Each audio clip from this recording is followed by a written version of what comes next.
Good morning, dear devotees. From Sridham Mayapur, we're ready to begin another adventure in Srimad Bhagavatam.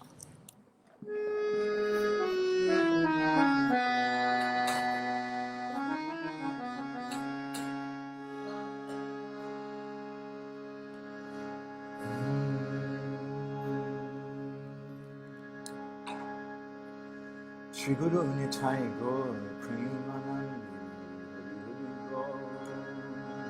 Jaya Radha Madhava Jaya Kunja Jaya Radha Madhava Jaya Kunja Jaya Gopi Janna Vallabha Jaya Giri Varadhari Jaya Giri Varadhari Jaya Gopi Janna Vallabha Jaya Giri Varadhari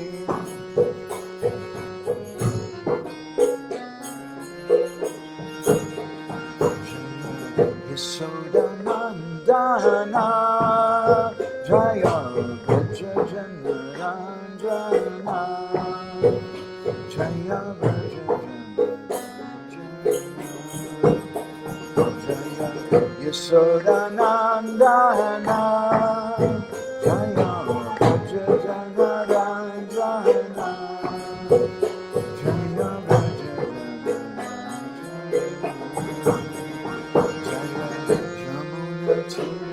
Vakshari Jaya Jaya Jamuna Tira Vakshari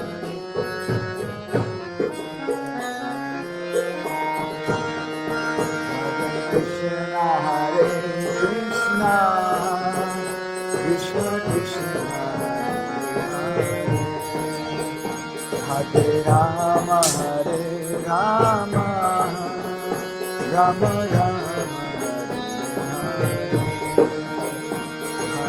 Krishna Hare Krishna Krishna Krishna Hare Rama Hare Rama Rama Rama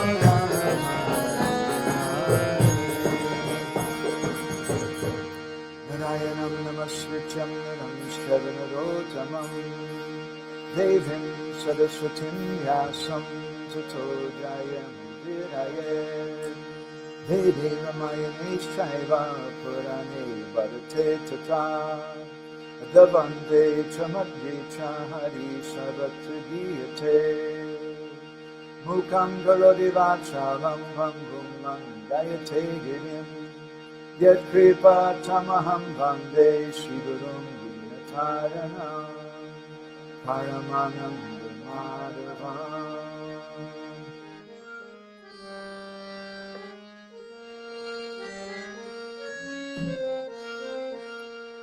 Paramananda He Madhava Hadunda Luchi Makaranda Se Makaranda Panakori Anande Bolo Hari Hari Harinka Nami Vandavela Parikori Be Chakatola Se Chakatolanka Paraye Manamo Rahu Niranjare Manamo Nirantare Rahu Ha Krishna Boli Jiva Jao Ha Krishna Boli Jao Jiva Moteu Dada Radha Dava Moteu Dada Radha Dava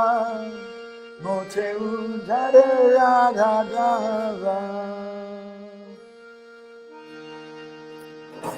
Om Namo Bhagavate Vasudevaya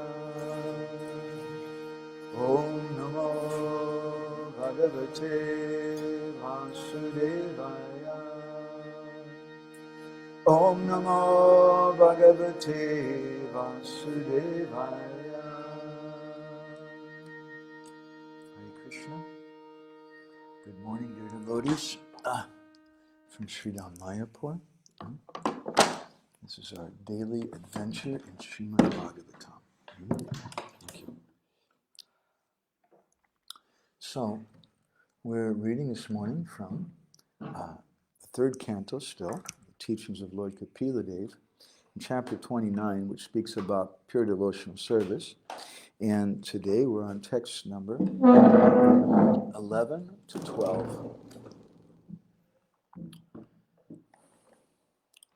Madguna Shruti Matrena Mayi Sarva Guhasaye Manogatir Avichina Yata Gangamba Sombudho Lakshanam Bhakti Yogasya Nirgunasya Yaduritam Ahoitya Vyavahitaya Bhakti Purushottame. Translation. The manifestation of unadulterated devotional service is exhibited when one's mind is at once attracted to hearing the transcendental name and qualities of the Supreme Personality of Godhead, who is residing in everyone's heart. Just as the water of the Ganges flows naturally down toward the ocean, such devotional ecstasy, uninterrupted by any material condition, flows towards the Lord. Reading from Srila Prabhupada's purport, the basic principle of this unadulterated, pure devotional service is love of Godhead.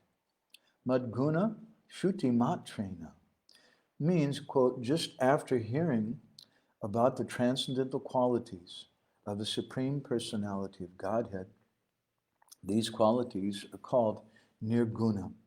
The Supreme Lord is uncontaminated by the modes of material nature. Therefore, he is attractive to the pure devotee. There's no need to practice meditation to attain such attraction. The pure devotee is already in the transcendental stage, and the affinity between him and the Supreme Personality of Godhead is natural and is compared to the Ganges water flowing towards the sea. The flow of the Ganges water cannot be stopped by any condition. Similarly, a pure devotee's attraction for the transcendental name, form, and pastimes of the Supreme Godhead cannot be stopped by any material condition. The word avichina, meaning without interruptions, is very important in this connection. No material condition can stop the flow of the devotional service of a pure devotee. Gora graganya gana gocha goloruharam Goranga Gudatama Gopyada Kopa Briksham Gopala Gada Ratidam Yati Singha Gora Govinda Deshikavaram Satatam Namami Vanchakalpatarubhishcha Kripa Sindhubhya Evacha Patitanam Pavanebhyo Vaishnavebhyo Namo Jai Shri Krishna Chaitanya Prabhu Nityananda Shri Advaita Gadadhar Shri Vasari Gaura Bhakta Brinda Hare Krishna Krishna Krishna Hare Hare Hare Rama Rama Rama Hare Hare. Srila Prabhupada comments in his purport here, no material condition can stop the flow of the devotional service of a pure devotee. It's a very important, very powerful statement, because the nature of this material world is everyone is full of shoka, moha, and bhaya, or lamentation, and illusion, and fear. But we should understand there's no problem. We practice bhakti, everything is okay. And bhakti can be practiced by anyone in any condition. There's absolutely no material condition which can stop bhakti. So this is the nature. This verse is speaking something about nirguna-bhakti. First, Lord Kapiladeva spoke about what is tamasic bhakti, and then he spoke about rajasic bhakti, bhakti in the mode of ignorance, and then bhakti in the mode of passion. And then he spoke about sattvika bhakti, or bhakti in the mode of goodness. All of those are saguna-bhakti, or bhakti under the modes of material nature, and they don't give the proper result. And it's important for us to understand these things, because if we don't understand, then we may, as Bhaktivinoda Thakur writes in one article, we may lose faith in the process of bhakti. We may think, oh, there's something wrong with bhakti, and that's why I'm not getting a proper result. But we should understand what is Suddha bhakti and what is saguna-bhakti, or bhakti under the modes of material nature, which doesn't give the proper result.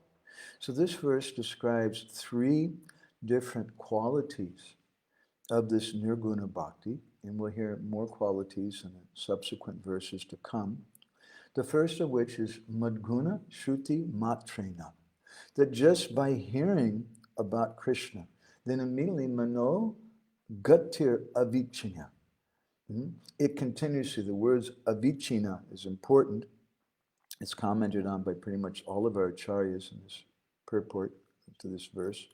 Avichina means it continuously attracts the heart. It's not just once in a while. And this is the difference between transcendental love and mundane love. Transcendental love has the quality of apratiyata, which is a synonym for avichina, meaning that it never ends. It's not that hubba hubba baby, I love you, you're beautiful, you're so hot. And then a few pizzas and soda pops later and ice cream when she becomes a little bigger personality.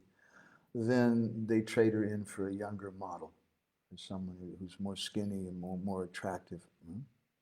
That's the nature of mundane love. It's pratiyata, or it has an end. But transcendental love is apratiyata.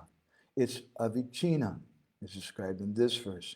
It continuously attracts the heart and mind to Krishna, who in this verse describes as sarva guhasaye, which literally sarva means all. Guha is an interesting word. Guha means a cave. And guha also, gufa we say in Hindi, in Bengali and Oriya. But guha also means the heart, or the place which is a very confidential place. So sarva guhasaye. Asaye means to take shelter. So Krishna is the shelter of the hearts of everyone, or his heart is the shelter of everyone. Srila Bhaktisiddhanta Saraswati Thakur, he comments in one place that as the Lord resides, he says, in the devotee's heart, so the devotee also resides in the Lord's heart. He says the devotee is the super soul of the super soul. In the 9th canto of the Bhagavatam, Krishna tells Durvasa Muni, Sadhavo, Hridayam mayam sadhanam hridayam tvaham namananyate najanati naham tebyo managapi. Sadhavo hridayam mayam, this devotee is always in my heart, and sadhanam hridayam tvaham, I'm always in the heart of my pure devotee. Madanyate najananti, my devotees, they don't know anything but me. Naham tebyo managapi, I don't know anything but them. So this is one of the three sentences mentioned in this verse of Suddha bhakti, or nirguna-bhakti, which is free from the modes of material nature. Madguna shruti matrena mano gatir avichena. It continuously attracts, hearing Krishna Katha continuously attracts the heart of such devotees to Krishna, who sarva guhasaye. The second quality described in this verse is that it's ahoitiki. It has no motivation. Hoitiki means with a motivation, and our Guru Maharaj would speak sometimes about two broad types of bhakti, or hoitiki bhakti, bhakti with a motivation, and ahoitiki bhakti, bhakti without a motivation. It may sound like something religious or very philosophical or different. But if we put it in simple terms, we frame it in a simple way, everyone can understand. When a boy comes to a girl and tells her, hey baby, I love you, you're hot, huh? But he says the same thing to 4 other girls that same day, huh? Then we can understand probably there's some hoitaki, there's some motivation in his so-called love. And the girl, by nature, doesn't feel attracted by that. Rather, they're repulsed, and they become angry with that. So real love is ahoitaki and apratiyata, or as described here, it's avichina and ahoitaki. It never stops, and it has no motivation for it. The third quality described in this verse of Suddha Bhakti, Bhakti which is nirguna, free from the modes of material nature, is its avyavahita. Avyavahita means it's not separated. Now it's interesting that Lord Kapiladeva uses this word in this verse because it sets these qualities off from the description in the previous verses. The word avyavahita means it's not separated, as compared to the word binadrik, which is used in text 8 when Lord Kapiladeva spoke about bhakti in the mode of ignorance. Binadrik means it's something separate. It means a separate vision. Drik means a vision. They're saying something separate from the Lord. And then the same phrase, more or less in a little different word, pritak bhava, appears in text 9 and text 10. Pritak bhava meaning a separatist, or their mood is separate. They have a separate mood from the Lord. The same meaning as binadrik. That's a quality of bhakti in passion, and it's a quality of bhakti in goodness also. So all 3 of these, bhakti in the mode of ignorance, bhakti in the mode of passion, bhakti in the mode of goodness, have this quality of binadrig or pritak bhava, that they have some separate desire from the Lord. But when Lord Kapiladeva begins to speak about nirguna-bhakti, Suddha Bhakti, one of the first things he says about it is that it's avyavahita. It's not separated from the Lord. So these are 3 qualities of pure bhakti described in this verse. The nature of a pure devotee, he can't be stopped. His mind is always attracted to the Lord. There's a nice personality we can meditate on in this regard, who's glorified in a little-known book called Saguna-bhakti, text 34. It said there, Madhu sneha sama yuktam prema saktam mahasayam brindavane rasaratam vande Shri Madhu Panditam. I offer my respectful obeisances under Shri Madhu Pandit, that highly magnanimous soul. He's yukta prema saktam. He has these strong ties of attachment and love to the divine couple. And Madhu Sneha Sama, the affection that he feels for them is just as sweet as honey. And therefore he's known as honey, or Madhu. Brindavane Rasaratam. He's always absorbed in the highest exchange of rasa, or mellows in Brindavan.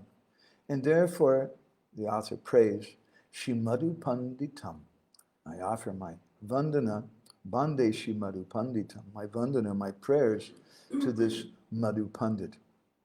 Madhu Pandit was a Bengali Vaishnav who came to Brindavan after hearing the discussions of the glories of the Lord. And just as we're hearing in this verse, Madguna Shruti Matrena. Immediately his mind was attracted.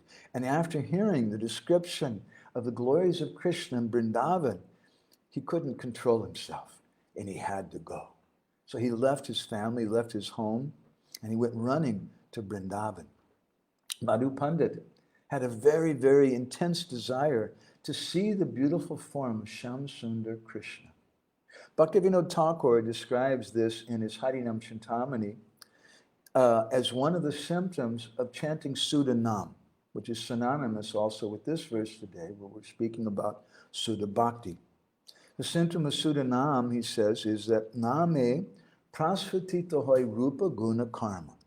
That pure name will transform itself into Rup, first the form of the Lord, then Guna, the qualities of the Lord, then Karma, the activities or pastimes of the Lord. And so Madhu Pandit was constantly meditating on the beauty of Krishna's transcendental form. And with that desire, Madhu Pandit was going everywhere in Vrindavan. Where is Krishna? Where is Krishna? Is he here in Vamsivat? Is he here in Madhuvan? Is he here in Sringaravat? Where is Krishna? And it said that while he was searching for Krishna, in his search, he forgot all about his hunger and thirst. And one day, as he was sitting on the shore of the Jamuna, near to Vamsivat, in Vrindavan, the place of the Ras Leela, suddenly the Jamuna's waves overflowed, just like the water from the Jalungis almost coming up all the way here. You can see from the roof. It's really flooding. Suddenly, as he was sitting there, the water suddenly flooded over and the waves forcibly engulfed him. And then in that water, Madhu Pandit saw something very amazing. He saw Krishna in the form of the deity of Gopinath. And Madhu Pandit Goswami picked up that deity and put him on his lap. And this deity was established by him in Vrindavan. He's one of the principal deities of Vrindavan. And during the Mughal invasion, he was later shifted to his place today in Jaipur, where you can have his darshan even today. So this is the nature of Krishna's pure devotee, as we were quoting yesterday, I think, from Bhakti Rasamrita Sindhu, the 7th verse, I believe it is. Rupa Goswami describes the qualities of Vaidhi Bhakti, Bhav Bhakti, and Prem Bhakti. And the first thing he says is Kleshagni. All your suffering goes away. Kleshagni and Shubhada. Shubhada, Bada means to give, of Shubha, or some auspiciousness. Shubhada. It establishes auspiciousness immediately, as soon as someone begins practicing bhakti.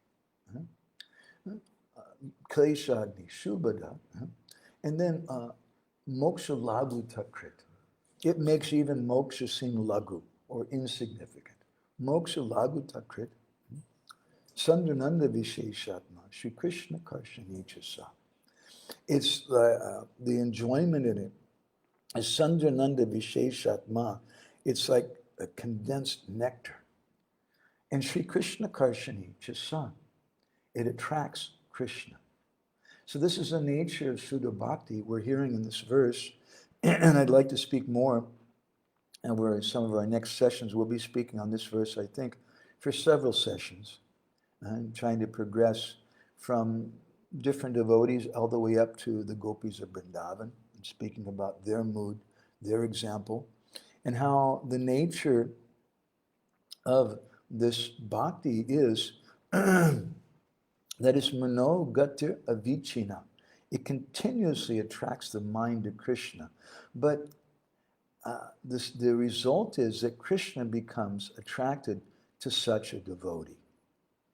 And so we spoke something in our last session about the nature of Sattvika Bhakti, as described in the 11th canto of the Bhagavatam. And he describes there Krishna to Uddhava. He says that the qualities of a worker in the mode of goodness, passion, ignorance, and someone who's nirguna bhakta. Nirguno mad apashraya. Someone who's taking shelter of me, madapasraya. And so then we spoke something from Chaitanya Charitamrita. And Mahaprabhu telling Sanatana Goswami how Prabhu kohe, Vaishnava deha prakrita kabu noi. Don't think the body of a Vaishnava is mundane. Srila Sanatana Goswami, in his Krishna Lila Stava, he describes it Nama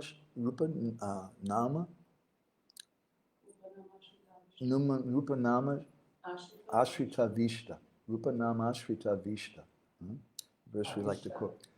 Avishta. Rupa Nama Ashrita Vishta.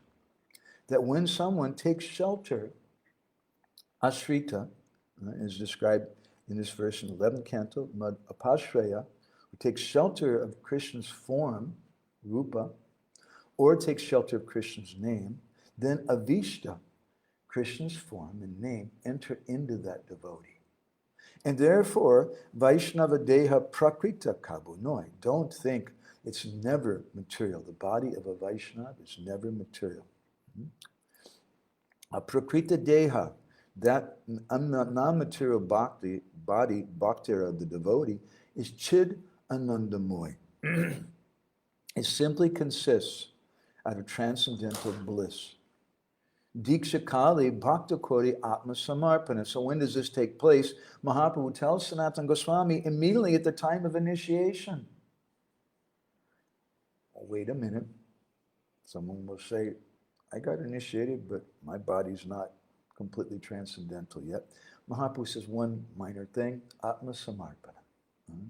That surrender has to also be there. Say Kali Krishna Tari Kori Atma Sam. That if you completely surrender at the time of initiation, then Krishna, he considers that the body of that devotee to be equal to himself, to his own body. Sehi Deha Tare Kori Chidanandamoy. That body is completely transcendental. It's aprakrita dehe, a transcendental, non-material body. Tara charana bhajoy. And in that body, the devotee can serve the Lord. We spoke about this in our last session, that someone who is initiated, has the symptoms of initiation, then they're allowed to worship the Lord. And then we spoke something about what is this surrender, and how this surrender is based upon Shastriya Shraddha, and how there's two types of Shraddha. I'm just reviewing because there's a lot of technical terms, but a lot of things we should try to understand. There's Lokik Shraddha, common faith. Everybody says that Anapayani Radha is a pure devotee, so she must be, because there's at least 10 people on Facebook who say so. And there's Paramartik Shraddha. Paramartik Shraddha means transcendental faith, and as we mentioned, Bhaktivinoda Thakur, in his commentary on the first verse of Shikshastika, Mahaprabhu's prayers, he describes two types of Paramartik Shraddha. Shastrartha Avardhanamoyi Shraddha, or faith which is based on Shastra. This is Shastriya Shraddha. The second type of faith is also based on Shastra, but it's called Bhagavat Lila Madhurja Lobhamoyi Shraddha. By saying Bhagavat Lila, that also indicates Shastra, by hearing the pastimes of the Lord.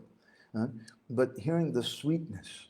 When saying sweetness, Madhurja, Bhaktivinoda is indicating when someone hears from a Vaishnava who has some ruchi, who has some taste, and the result of hearing from that person, one develops Lobhamoyi Shraddha, or a type of greed.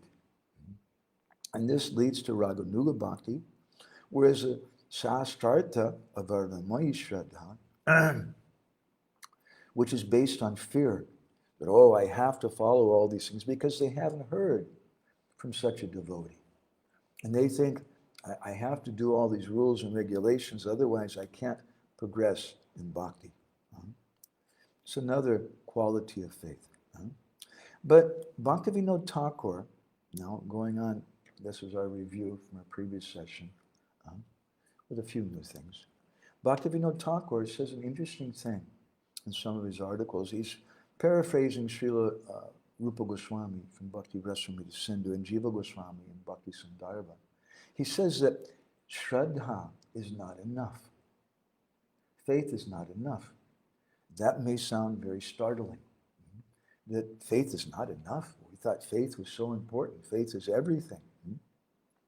But if we think about it, If you've been a devotee for a little while, Sachitanoi Prabhu has lived in Los Angeles for so many years and was also there with you for some years, and we saw so many devotees come and go. And many of them had faith. They had Shraddha.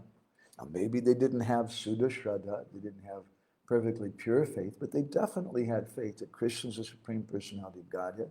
They had quality of faith that was good enough that they began the process of bhakti, and then they gave up material life. They gave up all their possessions and their family and friends. They moved into the temple. But something happened after some time, and they left. Why is that? And Bhaktivinoda, Jiva Goswami, and Rupa Goswami all say, because Shraddha is not enough. Ruchi must also be there. And he says that ruchi is also necessary in karma and gyan. And when whatever taste someone has in karma and gyan, because if you have no taste, ruchi means taste.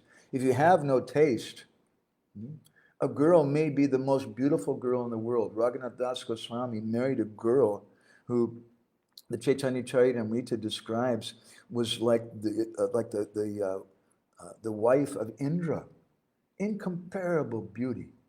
But Raghunath Das Goswami had no ruchi for that. He had no taste for her. And so he left her very quickly and easily.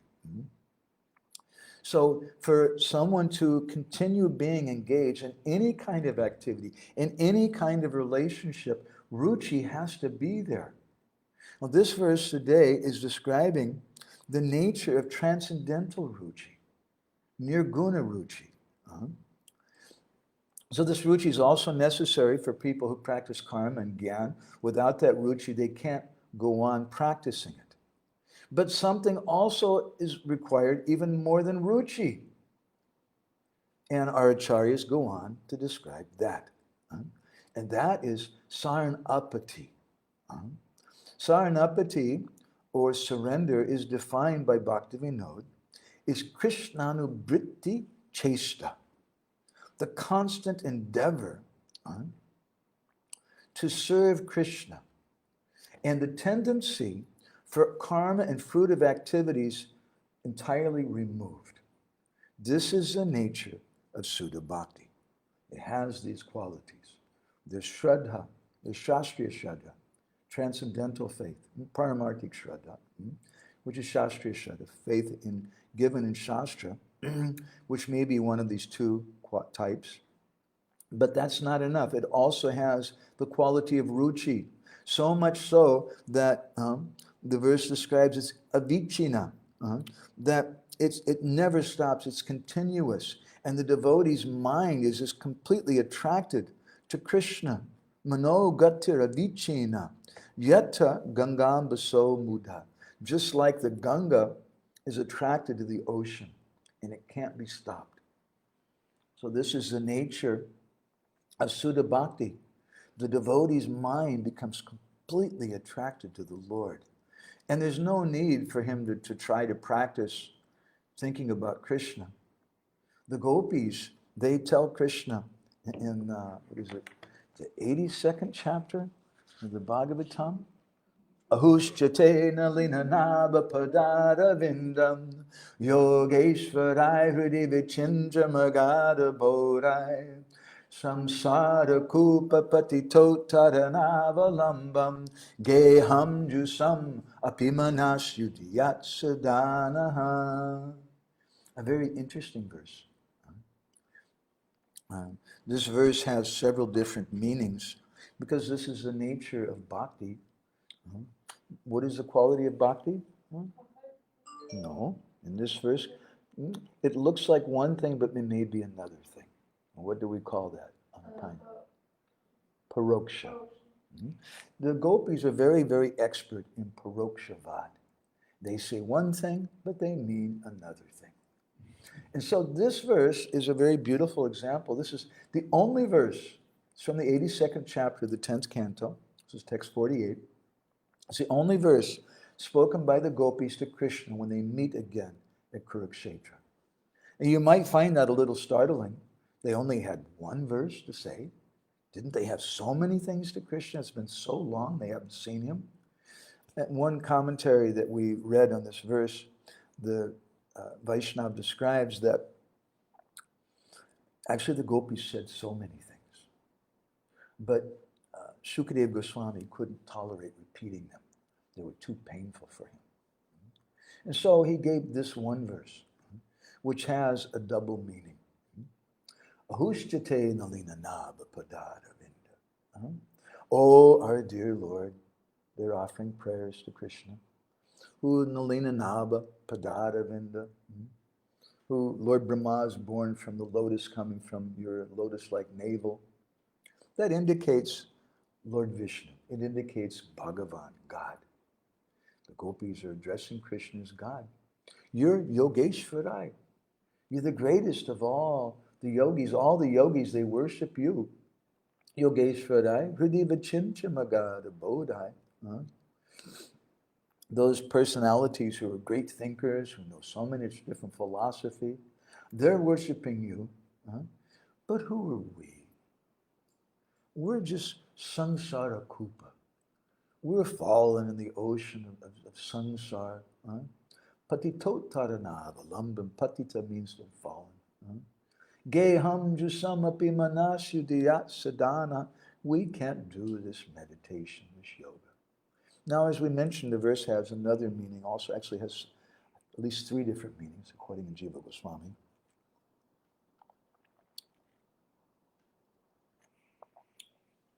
Another meaning is the gopis are being a little sarcastic.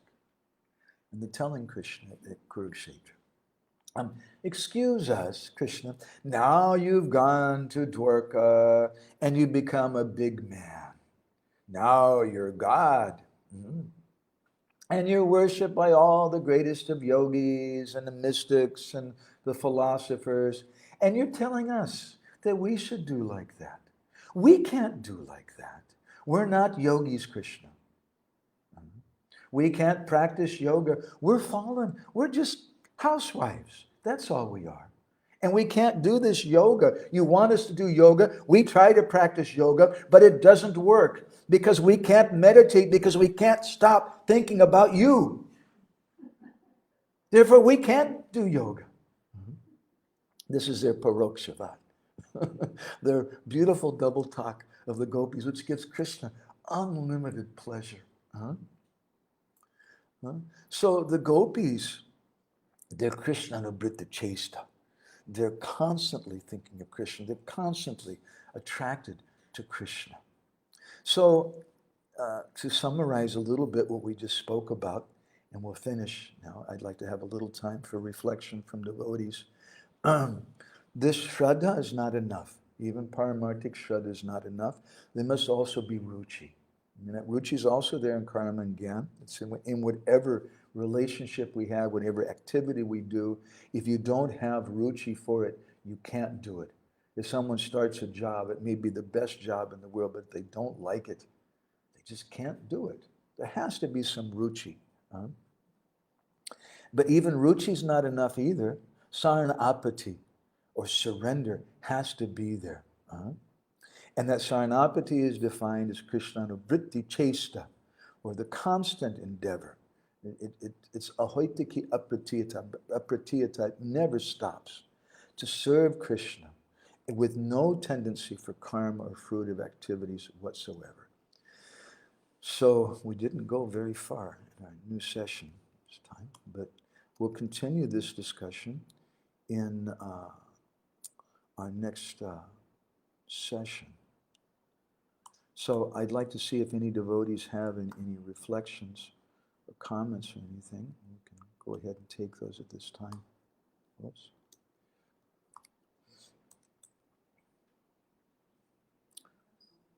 Nitai Gaur Prabhu is there. Hare Krishna from France. Natalie, nice to see you. And Brajabanita. And Lynn. It's so nice, Lynn, you're coming and taking part in things. It's a little strange trying to be friends with people and being friends with someone you don't even know, but I feel a little close with Lynn. Because this is how we make friendships. Rupa Goswami says, Guyamakyati Prichati. When we speak something confidential for the heart, this is how relationships begin to be established. And even though we may never see each other, and I've never met Lynn, she lives a long, long ways away, but I feel a little closer because she's coming every day and doing this. Thank you, Lynn, for that. So does anybody here have any reflections or comments? Krishna Kun? Okay, let me give Krishna Kun the microphone. Here is Krishna Kun, Devi Das. Hare Krishna. Thank you for relating the story of Madhu Pandit, the Bengali Vaishnava who, due to his Kataruchi, came to Vrindavan. Really, I was just thinking how special he must be to be the one who found Gopinath, who is a Prayojana Vigraha, and the life and soul of the Gaudiya Vaishnavas according to Chaitanya Mahaprabhu, Madan Mohan, Govindaji, and Gopinath. And he found Gopinath, and as I understand from Chaitanya Charitamrita, please correct me if I say something which is not on, that this is our dhana, this is our wealth, this Krishna Seva, Prema, 18, these three things. So Krishna, Sambandha with Krishna, which is given by Madan Mohan, Krishna Seva and Krishna service and instructions, the process, Abhideya, which is coming from Govindaji and Rupa Goswami's instructions for us how to worship Govindaji. And then Krishna Prema, the mood exactly in what mood we should worship our Krishna. And our Krishna is Gopinath, because that's the Gopis Krishna. And I was wondering if you can comment on that, if there is any more. First of all, I understand, this is what I understand, that Madhu Pandit found Gopinath because to be attached and to have taste for Krishna Katha is the most important thing for us. And that's what can give us that bhav with which we can chant. This is what I understand, but there must be some other things that I don't understand. Why is he has such a position? This is one thing. And the other thing is a question: how is it that Shukadeva Goswami had so much pain that hearing the Gopis' words to Krishna, that he only included this Avushcha Tena Linanaba Padaravinda verse, this Parokshavād from the Gopis. But if this Parokshavād gives unlimited pleasure to Krishna, then how is it that Shukadeva Goswami would put his own pain in front of Krishna's pleasure? According to the commentary I'd read, he had no choice. He wasn't able to. Because Shukadeva Goswami is so anugatya, he's so close with the gopis at Vrindavan and Radharani, it caused him he was just unable to speak anything more. He just became stunned, and that's only that one verse was able to come out. This concept of Madan Mohan being the deity of Sambandha, Govinda being the deity of Abhideya, and Gopinath being the deity of Prayojan, was something which was given to us by Srila Bhaktisiddhanta Saraswati. It's interesting to note, it's not found practically anywhere else. Srila Bhaktisiddhanta revealed that it's there in Chaitanya Charitamrita, but not everybody sees it in the same way. But he revealed that to us, that Madan Mohan establishes our Sambandha, and Govindaji is the deity, the practical deity, as you like to comment sometimes. Govindaji is a personality who spoke Bhagavad Gita, telling us our Abhideya, or the process by which we can come to our Prayojan, which is love for Krishna and that feeling. I don't want to comment any further than that, just touching on those things right now. It's a big topic, and it's a whole other thing. Anapayani, do you want to comment something? And here is Anapayani Radha Devi Dasi. Thank you so much for this class. I'm so grateful that I can able to hear about pure devotional service as Krishna Kund. On one of the previous sessions, she shows a verse which explains that even hearing about devotional service, we can. What is the result? We can get it? Become completely purified. Yeah, we can become completely purified. So, and I have a question about this order, kind of order. You said, so we begins with the face, and but face is not enough. And previously, I don't remember, maybe a few sessions ago, you said Sharanagati is also is not enough. So, and today you were speaking about Sharanapati. So it's something different from Sharanagati, as I understand, because Sharanagati it's kind of steps towards pure bhakti.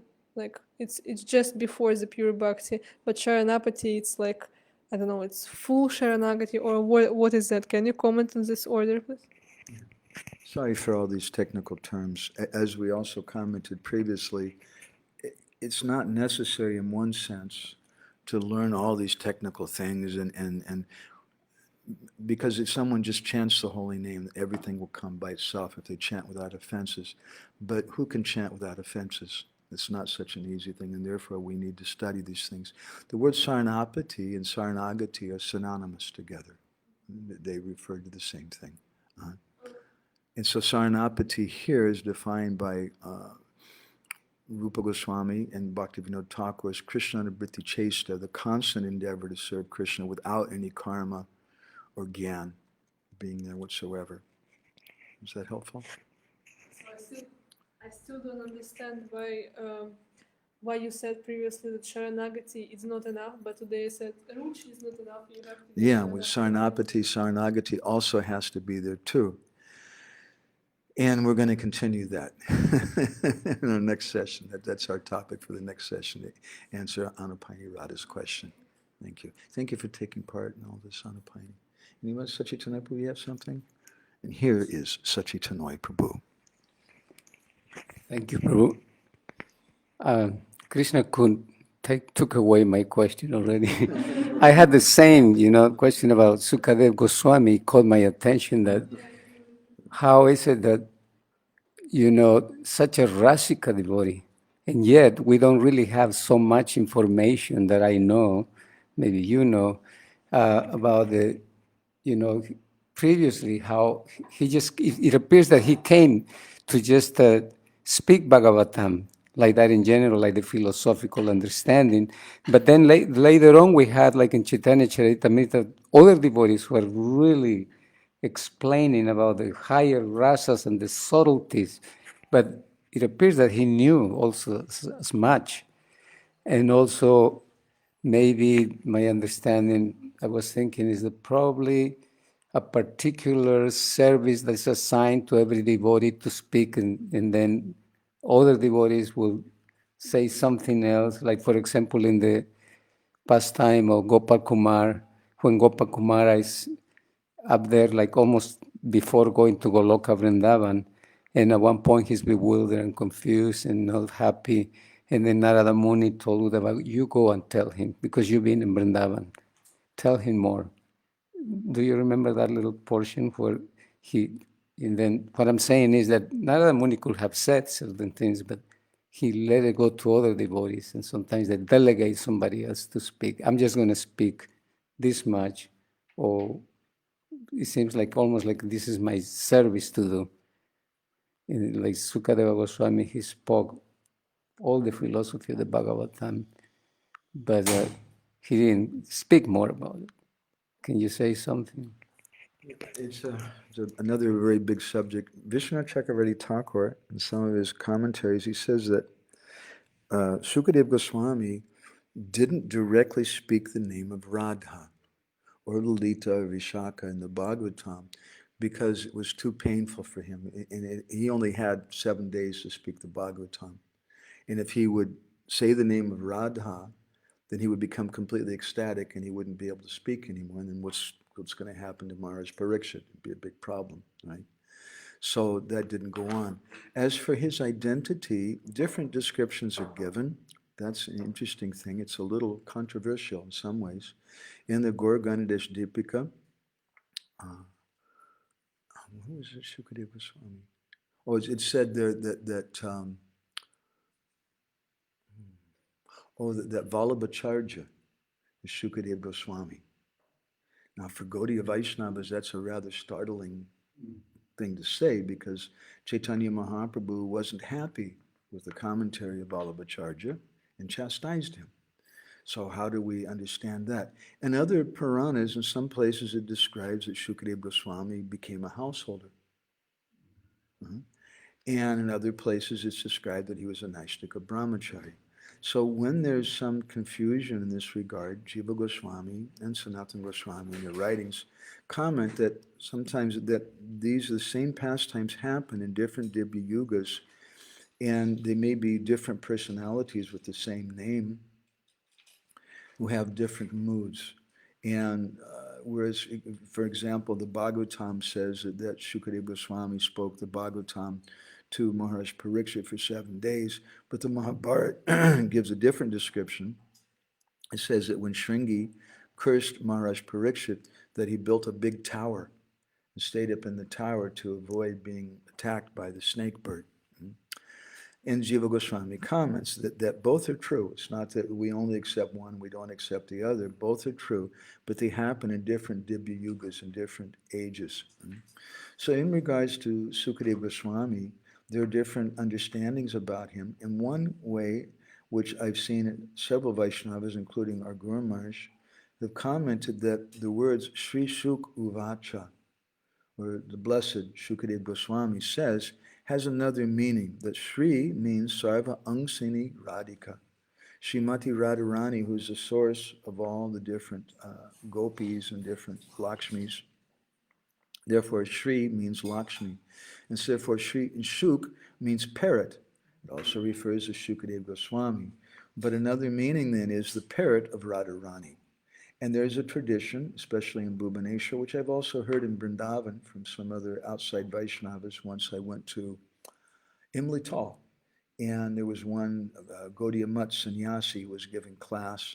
And as I was going around the tree and offering obeisances, I was listening to his class. He was speaking in Bengali, and he was telling the same story about how Shukadeva Goswami is Sri Shuk, or the parrot of Srimati Radharani. And we've heard this from different Vaishnavas in Orissa also. It's another conception. I've not been able to find what Shastra that's from, but it's described like that. I hope that's some help. So there's a question here from another devotee, Onkar Yimul. He says, Hare Krishna Prabhuji, pranams. I wanted to ask, how can we get association of such premi bhaktas? We may be praying to the Lord, but how will it be possible? It's a very, very important question. The Vaishnava is Krishna Kripa Shrimurti. When we become Bhagyavan, Guru Krishna Prasadi Pai, Bhakti Lata Bij, we get association with Guru by the blessing of Krishna, and from the association with Guru, we get that Bhakti Lata Bij. Krishna actually is described by Jiva Goswami in his Bhakti Sandarbha. He says that the personification of his mercy is the Vaishnava. But the only way we can get that association with the Vaishnava is by the mercy of Krishna. Because we see, as you're intimating, we may be praying to the Lord, but we're not getting such a thing. Or on another hand, sometimes devotees do get it, but they don't recognize it. Even there was at least one disciple, Srila Prabhupada, who rejected Srila Prabhupada. He went to Srila Prabhupada at one point. He was a senior devotee. At one point he came to Prabhupada and asked Prabhupada for a benediction to please bless me that I can find a bona fide guru, because you're not. He couldn't recognize, he couldn't understand or appreciate Srila Prabhupada. So it's not just a question of physically having association, but it's a question of how we can recognize such a personality. And this is a topic which our Guru Maharaj spoke about at length. And also Srila Prabhupada and Srila Bhaktisiddhanta. I wrote a small book, I compiled a small book some years ago called How to Find Guru, which is a compilation of different statements from our Guru Maharaj and Prabhupada and Srila Bhaktisiddhanta about how it is that we find Guru. When we begin the practice, our Guru Maharaj called Atma Krandana, or the crying of the soul, then we attract Krishna's Sarup Shakti, Krishna's mercy potency. And Krishna manifests a form as Sri Guru at that time. So we attract that by chanting Krishna's name and crying. And those Vaishnavas then, they will appear before us. So thank you very much. It's a good question and a nice session with everybody today. I appreciate it very much. I like this so much. The Bhagavatam is such a mysterious, wonderful topic. We've been hearing this verse describing about Krishna and how Krishna is the, the heart of the hearts of everyone, how he's sarva guhasaye. He's the most confidential personality, and this is described in this Bhagavatam. But a problem is there that many of us don't have a taste for it. Now, we also want to address this point. It's a very important point in our discussion, and I think it's a question which I haven't heard from anybody yet, but I can kind of hear it in the back of everybody's mind. Gee whiz, this is really high, and how can I come to that point? What do? I don't want to practice bhakti in the mode of passion, ignorance, or even goodness. I want to come to Suddha-bhakti, but I'm not like this. How do we deal with that? And that's a topic we want to address. I don't know if we'll get to it in our next session or even the session after that. I suspect we're going to be speaking on these particular verses for a number of sessions now. Very important topics. So again, thank everybody very much for taking part with us. Oh, there's another comment from someone here. Panchajanya Prabhu says, there sometimes seems to be a tension between a living and non-living guru. One side says that it's absolutely necessary to meet a physical form, and others say it's not necessary. Can you please say something about this? So, if you have a doctor, or if you have a sister, or if you have a friend, a lady friend, you ask her if she'd like to get married to a boy that she'll never meet. Would you like to be friends with someone that you can never meet? We have Facebook friends, but there's a cartoon I posted some years ago on my page of a little girl, about 4 years old, sitting on a swing, and next to her was an empty swing. And she's turning and she's speaking to the empty swing. There's nobody there. And she's telling the empty swing, my mother also has imaginary friends on something called Facebook. Imaginary friend. So who wants to have an imaginary friend? We develop love for Srila Prabhupada, even though we've never met Srila Prabhupada, but by hearing about him, especially by hearing about him from people who have love for him, or by reading about him, by receiving the gifts that he's given us, we develop some love for him. But that love that we have is one-dimensional. And you can't compare it to the feelings that someone like Jamuna had for Prabhupada, or someone like Brahmananda Prabhu had for Prabhupada. Because when we have exchanges with someone, I can read something about someone and I can develop some affection and appreciation for them. But when we have exchanges, and when someone becomes sick, and your friend finds out about it, and it's 2 o'clock in the morning, but you're very sick, and they get up from their bed to take you to the hospital, you never forget that. That's love. That touches your heart. Those kind of exchanges are necessary. So on one side, he's asking the difference between a living and non-living guru. That's a very unpalatable way to put it. Because Bhaktivinoda Thakur, in one article, he describes man mora bhav, that someone may think that Gurudev is dead. He's a non-living guru. And Bhaktivinoda uses this phrase, man mora bhav, to indicate that Gurudev's not dead. You're dead. You're brain dead. Because if you think that Gurudev is dead, it means he's a material person. And then why in the world did you take initiation from him? Gurudev is a transcendental person, and he's always possible to come in contact with him. Rather than saying living and non-living, which are very painful to the heart, we would say having physical presence and not having physical association with Guru. But both are necessary. Ultimately, the instructions are what we're going to have to live with after the disappearance of Guru. And so in that sense, those instructions are more important. But on the other hand, serving the physical form is also very important.